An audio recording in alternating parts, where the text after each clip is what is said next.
नमस्कार, मैं हूं नीलू।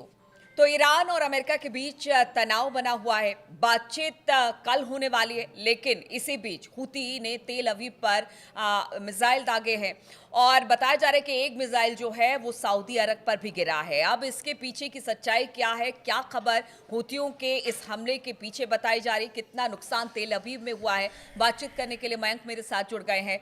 मयंक, बड़ा हमला हुतियों की तरफ से, हालांकि हुती लगातार लाल सागर पर में भी हमला कर रहे हैं और अब बताया जा रहा है कि तेल अवीव पर भी हमला हुआ है। लेकिन इसी बीच एक बड़ी खबर आ रही है कि सऊदी अरब में भी एक मिसाइल गिरी है। जरा पूरी जानकारी दीजिए। देखिए ये हुतीस की तरफ से बड़ा दावा किया गया है कि उन्होंने तेल अवीव पर एक बड़ा ड्रोन अटैक किया है और उसमें जो हुतीस का दावा है कि इजराइल को काफ़ी नुकसान हुआ है, ऐसा हुती की तरफ से कहा गया है। देखिए याया सारी जो उनके स्पोक्स पर्सन हैं, उनकी तरफ से कहा गया है कि an operation was carried out against the Israeli military in the occupied region of Jaffa using a drone which successfully achieved its objective। ये हुतीज की तरफ से दावा है कि हमने ड्रोन से इजराइल को निशाना बनाया है और एक मिलिट्री बेस पे ये हमला किया है। और हुतीज का दावा है कि ये ड्रोन अटैक बिल्कुल सफल रहा और वो मिलिट्री सटीक निशाने पर रहा और हमने इजराइल को बड़ा नुकसान पहुंचाया है। अब देखिए इस हुतीज के इस अटैक की बात करें, इसको लेके ईरान के जो अखबार हैं, ईरान का जो मीडिया है, उसमें भी इस तरह की खबरें हैं कि फिलिस्तीनियों के समर्थन में जो है वो हुतीस की तरफ से अटैक किया गया है इजराइल के ऊपर। तो आप देखिए यहाँ पे जो चर्चा है, मिडिल ईस्ट के जो न्यूज़ एजेंसीज हैं, उन्होंने इस हमले को गंभीरता से लिया है। और हालांकि इजराइल पे अभी इसका कितना नुकसान हुआ है वो हम बार बार कहते हैं कि वो तुरंत निकल के खबर नहीं आती है, वो कुछ समय बाद आती है। लेकिन हुतीस का दावा है कि ये बड़ा हमने अटैक किया था जो कि सक्सेसफुल रहा। इतना ही नहीं, इनकी तरफ से, हुतीस की तरफ से ये भी कहा गया है कि जो यूएसएस हैरी ट्रूमन है, एयरक्राफ्ट कैरियर रेड सी में जो है, उसके ऊपर भी ड्रोन अटैक किया गया है। ये लगातार हुतीस जो हैं वो अमेरिकी वॉरशिप्स जो रेड सी में हैं उनको टारगेट कर रहे हैं, लगातार हमले कर रहे हैं। लेकिन ये नए हमले की बात हो रही है। हुतीस की तरफ से ये दावा है कि हमने एक अटैक जो था वो इजराइल पर किया, दूसरा यूएसएस ट्रूमैन को निशाना बनाया गया है जिससे नुकसान हुआ है। ऐसा दावा हुतीस की तरफ से कहा गया है। हालांकि अमेरिका की तरफ से अभी इस बारे में कोई बयान सामने नहीं आया है। अब देखिए जो दूसरी आपने बात कही, इसको लेके बड़े स्पेकुलेशंस हैं। ऐसा कहा जा रहा है कि जब ये इजराइल पर हमला हो रहा था, जब ये तेल अवीव को हुतीज ने निशाना बनाया, उसी दौरान एक इनका मिसाइल जो है, ड्रोन मिसाइल जो है वो गलती से सऊदी अरब की तरफ चला गया अपने निशाने से चूक के। और वो मिसाइल, हालांकि सऊदी अरब की तरफ से इस बारे में अभी कोई बयान नहीं आया है। ऐसी चर्चाएं सिर्फ सोशल मीडिया में हैं और इंटरनेशनल कुछ अखबारों में या इस तरह की चर्चाएं हैं कि क्या वाकई ऐसा हुआ, इसकी सच्चाई अभी नहीं पता। लेकिन इसको लेके बड़ी क्यूरियोसिटी है सबके मन में कि क्या वाकई ऐसा हुआ कि हुतीस की एक मिसाइल जो है वो अपना निशाना भटकते हुए वो क्या सऊदी अरब पे गिर गई। इस बारे में हम फिर से बताएंगे कि सऊदी अरब की तरफ से कोई बयान नहीं आया है, ना ही इस घटना की कोई पुष्टि है। अभी सिर्फ इसकी चर्चाएं हैं, इसके स्पेकुलेशंस हैं। हाँ, ये कल से जो है ये मिडिल ईस्ट में जो है इसकी खास तौर पे चर्चा है कि क्या वो मिसाइल मिस फायर हुई, क्या वो सऊदी अरब में गिरी या नहीं गिरी, या सऊदी अरब में अगर गिरी है तो किस रीजन में गिरी है।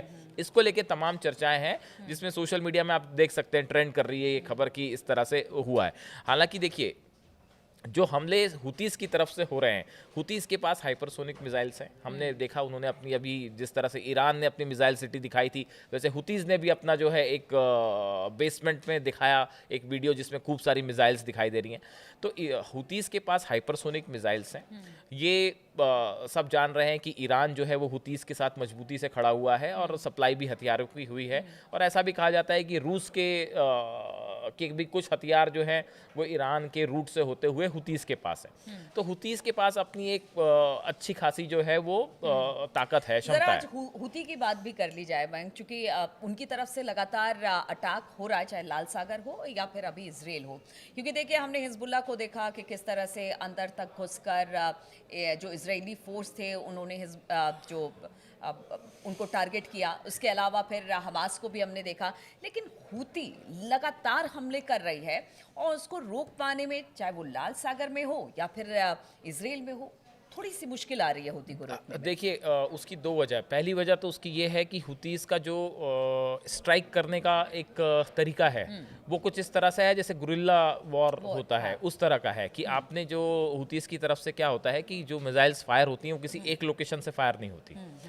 कभी किसी लोकेशन से वो अपनी लोकेशन चेंज करके जो है वो मिसाइल दाग देते हैं। दूसरी चीज़ ये है कि एक बड़ा हथियारों का सपोर्ट जो है वो हुतीस के पास भी है, और ये हथियार जहाँ से भी उनके पास आए हैं वो अपने आप में अलग चर्चा का मुद्दा है, लेकिन उनके पास एक बड़ी संख्या में, करीब बताया जाता है कि 1 लाख के आसपास लड़ाके हुतीस के पास भी हैं।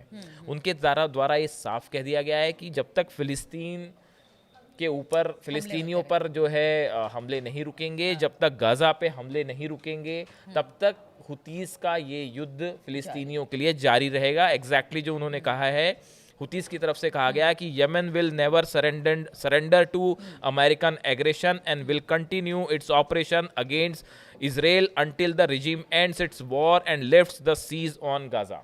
जब तक आप गाजा को खाली नहीं करेंगे तब तक हम लगातार इजराइल को और अमेरिका को निशाना बनाते रहेंगे। तो देखिए, पिछले कुछ समय में ठीक कहा आपने कि हुतीस जो हैं वो एक बड़ा चैलेंज बने हुए हैं।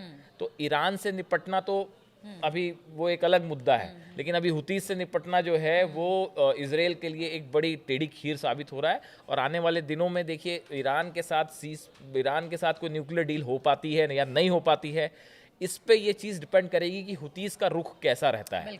और इस जो लेटेस्ट हमले की बात हो रही है, इससे इजराइल को क्या नुकसान हुआ है, ये शायद 1-2 दिन में बात साफ हो पाएगी। चलिए, तो हुती के हमले लगातार जारी हैं, चाहे वो लाल सागर में हो या फिर इजराइल पे हो। अब हुती को रोकने में तो इस वक्त बहुत ज़्यादा इजराइल कामयाब नहीं हो पाई। हमले लगातार हो रहे हैं, लेकिन इसी बीच बातचीत का दौर भी कल देखने को मिलेगा। अब इन सब को लेकर क्या अपडेट सामने आते हैं, किस तरह से इस पूरे मामले में लगातार जो डेवलपमेंट है वो हम अपने दर्शकों तक लेकर आते रहेंगे। फिलहाल बहुत बहुत शुक्रिया हमारे साथ जुड़ने के लिए।